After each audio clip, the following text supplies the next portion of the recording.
ఓం మహాగణాధిపతయే నమః. ఓం గురుభ్యో నమః. ఓం శ్రీమాత్రే నమః. పరమేశ్వర స్వరూపమైనటువంటి జ్యోతిష, వాస్తు మరియు ఇతర అనేకమైనటువంటి శాస్త్రములను మనకు అందించినటువంటి మహర్షులకి నమస్కారం. హయగ్రీవ హయగ్రీవ హయగ్రీవేతి యోవదేత్ తస్స నిస్సరతే వాణి జహ్నుకన్యా ప్రవాహవత్. అరుణాం కరుణాతరంగితాక్షీం ధృతపాశాంకుశపుష్పబాణచాపాం అనిమాదిభిరావృతాం మయూకైః అహమిత్యేవ విభావయే భవానీం. శ్రీమాత్రే నమః. ప్రేక్షకులకి ఆ లలితాంబిక అమ్మవారి యొక్క అనుగ్రహం పరిపూర్ణంగా కలగాలని మనస్ఫూర్తిగా కోరుకుంటూ మనం ఈరోజు గురువు వక్రత్యాగం అవుతుంది అంటే ఇన్ని రోజులు వక్రించినటువంటి గురువు 5వ తేదీ నుంచి వక్రత్యాగమై మే 15వ తేదీ వరకు వృషభ రాశిలోనే ఉంటాడు. దాంతోపాటు గురువుకి కోణస్థానంలో కేతు ఉన్నాడు. సో నవపంచక స్థానాల్లో గురుకేతువులు ఉన్నప్పుడు ద్వాదశ లగ్నముల వారికి లేదా ద్వాదశ రాశుల వారికి ఏ విధంగా ఉండబోతుంది, ఏ విషయాల పట్ల చాలా బాగుంటుంది, ఏ విషయాల పట్ల జాగ్రత్తగా ఉండాలి, ఎటువంటి పరిహార మార్గాలు చేసుకోవాలి, అదేవిధంగా లగ్నము జాతకం లేనివారు కూడా ఈ గురుబలం పెంచుకోవాలంటే ఏం చేయాలనేటువంటి విషయాల్ని మనం ఇప్పుడు తెలుసుకుందాం. అయితే ఈ విషయాలు చెప్తుంది నేనైనప్పటికీ కూడా చెప్పిస్తుంది సాక్షాత్ లలిత అమ్మవారిగా భావిస్తూ ఒక్కొక్క లగ్నం గురించి తెలుసుకుందాం. వృషభ లగ్నము, వృషభ రాశి. వృషభం వారి కనుక చూసుకున్నట్లయితే మీకు గురువు లగ్నంలో ఉంటూ పంచమ స్థానంలో కేతు ఉన్నాడు. ఈ రెండిటి వల్ల కలిగేటువంటి మంచి ఫలితాలు ఏమిటి, జాగ్రత్తలు ఏమిటి, పరిహారం ఏమిటి చూసుకున్నట్లయితే సహజంగా మీకు ఎప్పటి నుంచో వివాహ సంబంధించినటువంటివి కుదరటం లేదు అని బాధపడేటువంటి వారికి ఈ యొక్క సమయం ఏదైతే ఉందో ఖచ్చితంగా కుదిరేటువంటి యోగాన్ని ఇస్తుంది. ఇక్కడ అంటే చాలా కాలంగా చూడండి, అయ్యో మాకు వివాహం కుదరట్లేదండి ఏంటంటే అంటే ఒక్కొక్కసారి ఏమవుతుందంటే మీకు జన్మజాతకంలో ఆ సమయం రాదు, ఒక్కోసారి దానివల్ల ఇబ్బంది పడుతూ ఉంటారు. కానీ ఎప్పుడైతే గురువు లగ్నంలో ఉండి సప్తమ స్థానాన్ని చూస్తాడు, కేవలం గురువే కాకుండా శని గురువులు ఇద్దరు కూడా డబుల్ ట్రాన్సిట్లో మీకు సప్తమాన్ని చూస్తున్నారు. కాబట్టి ఈ సమయం ఖచ్చితంగా మీకు ఈ యొక్క మే 5వ తేదీ నుంచి ఫిబ్రవరి 5వ తేదీ నుంచి మే 15వ తేదీ వరకు ఈ బలం ఉంది. కాబట్టి ఇక్కడ కరెక్ట్గా కనుక ప్రయత్నం చేసుకున్నట్లయితే వివాహం అనేటువంటిది కుదురుతుంది. అలాగే పార్ట్నర్స్ కూడా మీరు ఏదైనా ఒక బిజినెస్ ప్రారంభించబోతున్నారు కాబట్టి పార్ట్నర్స్ కూడా లభించడం, పార్ట్నర్స్ ద్వారా కొంతవరకు పాజిటివ్గా ఉండడం అనేటువంటిది కూడా ఇస్తుంది. మరి ఈ గురువు నుంచి పంచమంలో కేతు ఉన్నాడు కదా అంటే వృషభం వారికి ఒకటే పంచమంలో కేతు ఉన్నప్పుడు సర్వసాధారణంగా ప్రేమ వ్యవహారాల వల్ల, షేర్ మార్కెట్ వల్ల, లేనట్లయితే కొంచెం ఫ్రెండ్స్ మూలంగా తీసుకునే నిర్ణయాల మూలంగా, రాజకీయాల మూలంగా కొంత స్ట్రెస్ అనేటువంటిది ఉంటూ ఉంటుంది. కాబట్టి ఈ యొక్క విషయాల పట్ల కాస్త జాగ్రత్తగా ఉండండి. ఇక మరొక విషయం ఏంటంటే ఇక్కడ గమనించుకున్నట్లయితే ఈ లగ్నంలో ఉన్నటువంటి గురువు యొక్క స్థితి సామాజికంగా మీరు చేసేటువంటి కొన్ని సామాజికంగా కొన్ని పనులు చేస్తుంటాం, అటువంటి విషయంలో కూడా పాజిటివ్ ఫలితాలు ఇస్తుంది. అయితే మీరు కనుక ఎక్కువగా గణపతి యొక్క ఉపాసన, విష్ణువు యొక్క ఉపాసన చేయడం చాలా మంచిది. కాస్త లగ్నంలోకి గురువు ఉన్నప్పుడు ఏమవుతుందంటే ఈ లగ్నానికి పాపి అవ్వడం వల్ల ఓవర్లోడ్, కొంచెం అన్ని పనులు పెట్టేసుకున్నానండి అంటూ ఉంటారు. కాస్త అధిక బాధ్యతలు ఇవన్నీ కూడా వస్తూ ఉంటాయి. ఇక మీరు దానం ఏమిస్తే మంచిది, ఉలవలు దానంగా ఇవ్వండి. మనకి ముఖ్యంగా నవగ్రహాల్లో కేతు, కుజ, శని గ్రహాల దగ్గర దీపారాధన చేయండి. అలాగే గోవుకి గ్రాసం తినిపిస్తూ ఉండండి, అన్ని విధాలా మీకు బాగుంటుంది. గురుబలము అనేటువంటిది ఏదైతే ఉందో అది ప్రతి ఒక్కరికి అవసరం. సర్వసాధారణంగా మీరు తీసుకున్నట్లయితే ఇప్పుడు మనకి సోలార్ సిస్టమ్ అంటారు, అంటే సూర్యుడి మధ్యలో ఉండి అన్ని గ్రహాలు భూమితో సహా గ్రహాలు సూర్యుడు చుట్టూ తిరిగే దాన్ని సోలార్ సిస్టమ్ అంటారు. మీరు గమనించినట్లయితే మనకి శాస్త్రాల్లో కూడా గురుబలం చాలా అవసరం అండి.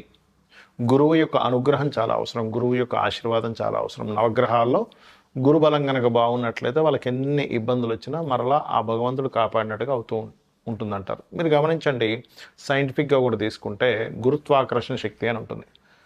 గురుగ్రహం కనుక లేకపోతే భూమి అంతమైపోతుంది. ఎందుకు అంటే భూమిపై వచ్చేటువంటి శకలాలు ఏవైతే ఉంటాయో కొన్ని వాటిని గురువు తన వైపు లాగేసుకుంటుంది. అంటే ఏంటి, సేవ్ చేస్తుంది గురుగ్రహం మనకి సోలార్ సిస్టంలో కూడా. అలాగే నవగ్రహాల్లో గురుబలం బాగుంది ఎవరి జన్మజాత చక్రంలో అయినా వాళ్ళకి అన్ని సమయానికి అవుతూ ఉంటాయి. గురుగ్రహం బాలేదు అప్పుడు ఏమవుతుందంటే అనవసరంగా ఏవైతే వీళ్ళకి ఇబ్బందులు రావాలో ఆ యొక్క ఇబ్బందులన్నీ కూడా రావడం స్టార్ట్ అవుతూ ఉంటుంది. అంటే ఇక్కడ ఏంటంటే గురువు ఎప్పుడు కూడా గుర్తుపెట్టుకోండి, జీవకారకుడు అంటారు. జీవకారకుడైనటువంటి గురువు ఎవరైతే ఉన్నారో అతను మంచి పొజిషన్లో ఉండడం ఒక ఎత్తు, మీ లగ్నానికి శుభుడో పాప అయ్యారా అనేటువంటిది ఒక ఎత్తు. మీ లగ్నానికి శుభుడు అయ్యారనుకోండి మరింత ఎక్కువ శుభ ఫలితాలు వస్తాయి. అంటే శుభ ఫలితాలు అంటే ఎలాంటి శుభ ఫలితాలు వస్తాయి అంటే చాలా ఈజీగా మీరు ఏదైనా దేవతా సంబంధించినవి చేసుకుందాము, ఒక సాధన చేసుకుందాం అన్నప్పుడు సరైన మార్గంలో మీకు ఆ సాధన మార్గం దొరకడము, గురువుల యొక్క అనుగ్రహం, గైడ్ చేసేవాళ్ళు సరైన వాళ్ళు మీకు దొరుకుతారు, గైడ్ చేసేవాళ్ళు మీరు ఏ రంగంలో ఉన్నా కూడా. అదేవిధంగా సంతాన ప్రాప్తి, పేరు ప్రఖ్యాతలు రావడము, ఆధ్యాత్మికంగా మంచి పురోగతి ఉండడం అనేటువంటివన్నీ కూడా ఇక్కడ మీకు గురువు బాగుంటే వస్తుంది. అదే కనుక గురువు బాగోలేడు అప్పుడు ఏంటి అంటే సరైన గైడ్ చేసేవాళ్ళు దొరకరు, మీకు మిస్గైడ్ చేసేవాళ్ళు ఎక్కువ దొరుకుతూ ఉంటారు మీ లైఫ్లో. అలాగే సంతానంతో కొంత ఇబ్బంది, సంతానానికి సరిగ్గా ఎదుగుదల లేదనేటువంటి ఇబ్బందులు ఇవి ఎక్కువగా కలుగుతూ ఉంటాయి. మరి అలాంటప్పుడు ఈ గురుబలాన్ని మీ లగ్నం తెలిసినా తెలియకపోయినా పెంచుకోవాలంటే ఏం చేయాలి అంటే సింపుల్గా గురువు యొక్క ఆరాధన. ఇది రకరకాలుగా ఉంటుంది. మీకు మీ యొక్క అజ్ఞానాన్ని తొలగించి స్పిరిచువల్ వేలో మీకు ఎవరైతే సరైనటువంటి మార్గాన్ని నిర్దేశిస్తారో వాళ్ళని గురువులు అంటారు. మీకు ఉపాధ్యాయుడు వేరు, అంటే టీచర్స్ వేరు, గురువులు వేరు, రకరకాల ఇది ఉంటుంది. మీరు ఒక్కొక్క దగ్గర నుంచి నేర్చుకునేటప్పుడు సర్వసాధారణంగా అందరూ ఏంటంటే మా గురువుగారిని వాడేస్తుంటారు వర్డ్, కానీ కేవలం అజ్ఞానాన్ని తొలగించి ఆధ్యాత్మిక మార్గాన్ని సరైనటువంటి మార్గంలో మీకు వెలుగుని చూపించేవారు గురువు అవుతారు. అయితే ఇక్కడ గురుబలం పెరగడానికి ఏం చేయాలి? సర్వసాధారణంగా శనివర్గ లగ్నాలు, గురువర్గ లగ్నాలు ఉంటాయి. శనివర్గ లగ్నాలు అంటే మనకి వృషభము, మిథునము, కన్య, అదేవిధంగా మకర, కుంభాలు, అదేవిధంగా తుల కూడా శనివర్గ లగ్నాలే అవుతాయి. మిగిలిన 6 అంటే మేషము, కర్కాటకము, సింహము, వృశ్చికము, ధనస్సు, మీన లగ్నాలు గురువర్గ లగ్నాలు అవుతాయి. గురువర్గ లగ్నాలకు సహజంగానే గురువు మంచి ఫలితాలు ఇస్తాడు, కాకపోతే ఎప్పుడైనా పాడైతే మాత్రం అక్కడ కూడా ఇబ్బంది ఫలితాలు వస్తాయి. అయితే మీకు ఇది గురుబలం పెరగాలని ఇందాక నేను చెప్పినట్టుగా గురువుగారికి సేవ చేసుకోవడము, దత్తాత్రేయుడి యొక్క స్తోత్ర పఠనం లేదా జయ గురుదత్త, శ్రీ గురుదత్త అనే నామస్మరణ, దిగంబర దిగంబర శ్రీ పాదవల్లభ దిగంబర అనేటువంటి నామస్మరణ, గోశాలకు వెళ్ళి గోవులకి చక్కగా అరటికాయలు, సన్నగా తురిమినటువంటి అరటికాయలని గోవులకు తినిపించండి, ఖచ్చితంగా గురుబలం వస్తుంది. అలాగే మీకు దగ్గరలో ఆలయాలు ఉన్నట్లయితే ఆలయాలకు వెళ్ళి అక్కడ పసుపు లేదా గంధము ఆ ఆలయంలో వాడుకోవడానికి, అంటే స్వామివారికి కానీ అమ్మవారికి కానీ ఉపయోగించుకోవడానికి మీ వంతుగా భక్తిగా అక్కడ ఇవ్వండి. అలాగే ఇంట్లో కూడా నిత్యము గంధము చక్కగా అరగబామి ఆ గంధముతో పూజించండి, పుష్పము గంధం తీసుకొని పూజించండి. గురుబలం ఖచ్చితంగా పెరుగుతుంది. గురువుల్ని దూషించడం కానీ భక్తుల్ని దూషించడం కానీ చేస్తే ముఖ్యంగా గురు దోషం ఏర్పడుతుంది. కాబట్టి అటువంటి తప్పులు చేయకండి.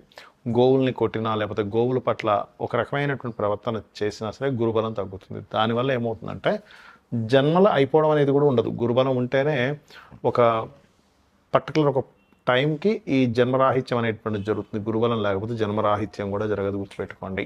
కాబట్టి ఇవి చేయండి. మీరు ఆ యొక్క గురువు యొక్క అనుగ్రహం పరిపూర్ణంగా పొందాలని మనస్ఫూర్తి కోరుకుంటూ శ్రీమాత్రే నమః.